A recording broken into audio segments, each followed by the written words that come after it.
दोस्तों, ये कहानी मेरे एक दोस्त ने मुझे सुनाई थी। एक शोभना नाम की लड़की होती है जो गोविंद कॉलोनी की किसी बिल्डिंग में रहती थी।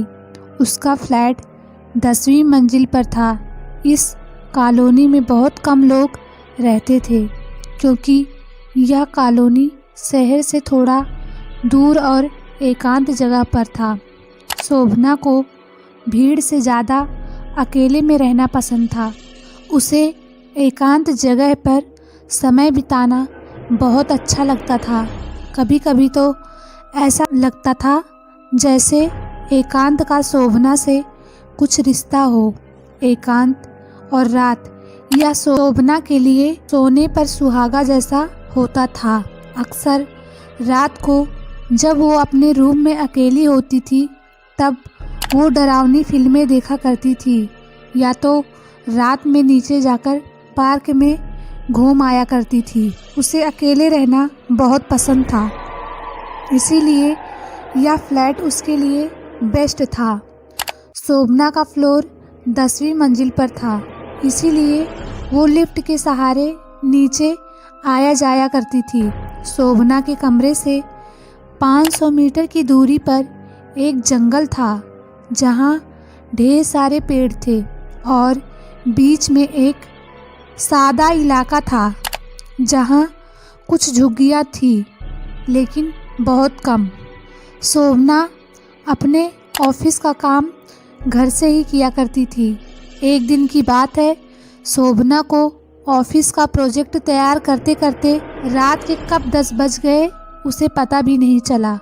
ऑफिस का काम ख़त्म करने के बाद वह फ्रेश हुई और किचन में जाकर अपने लिए मैगी बनाकर सोफे पर बैठकर आराम से हॉरर वेब सीरीज़ देखने लगी। रात के 12 बज चुके थे। शोभना हॉरर सीरीज़ देखने में मगन थी।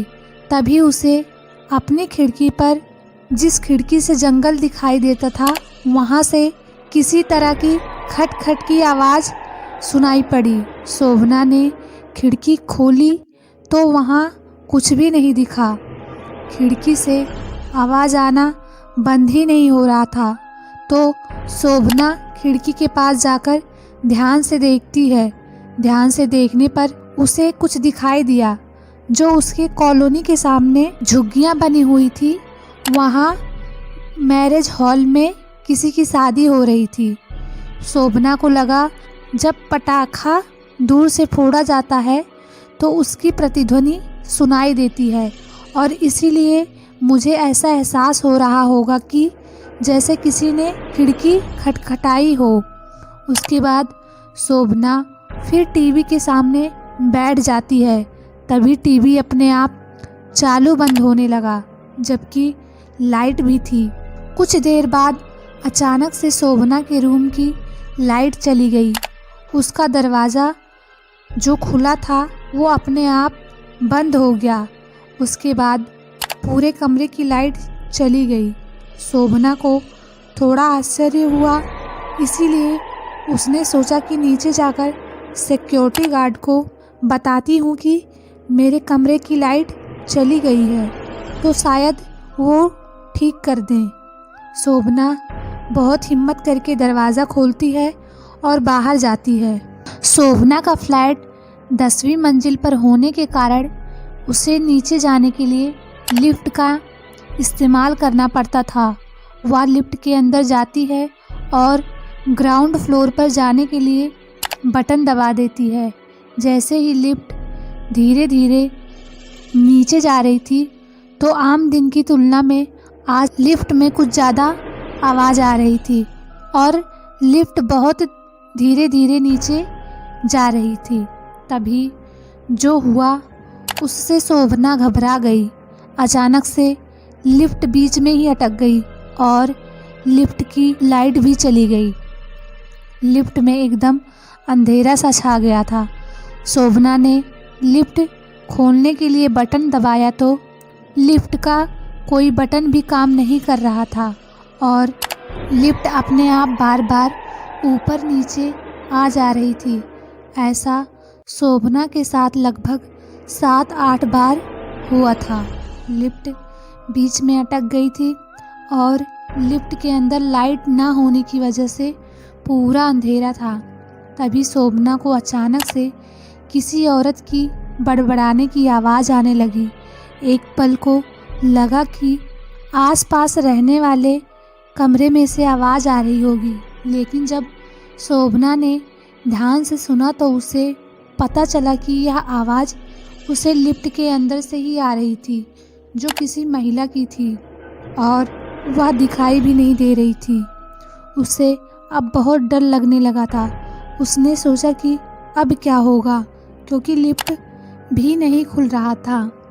तभी अचानक से वह महिला शोभना के कानों में आकर बड़बड़ाने लगी।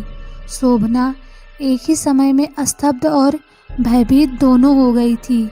उसने लिफ्ट में इधर उधर देखा, लेकिन कोई दिखाई नहीं दे रहा था उसके अलावा। अचानक शोभना के चेहरे के बाईं ओर हवा का हल्का झोंका आया। उसने सोचा कि जब लिफ्ट बंद है तो यह हवा कहाँ से आ रही है। हवा आने का तो कोई सवाल ही नहीं पैदा होता। डर के मारे शोभना एक कोने में चिपक के खड़ी थी। तभी अचानक नीचे से उसका पैर कोई अपनी तरफ खींचने लगा, जिसकी वजह से वह लिफ्ट में गिर जाती है और उसके सिर में चोट आ जाती है। ऐसा लग रहा था किसी ने उसके हाथ बांध दिए हो। उसके मुंह से आवाज़ भी निकलना बंद हो गया था। उसका गला कोई ज़ोर ज़ोर से दबाने लग गया था। शोभना का जान निकलने ही वाला था।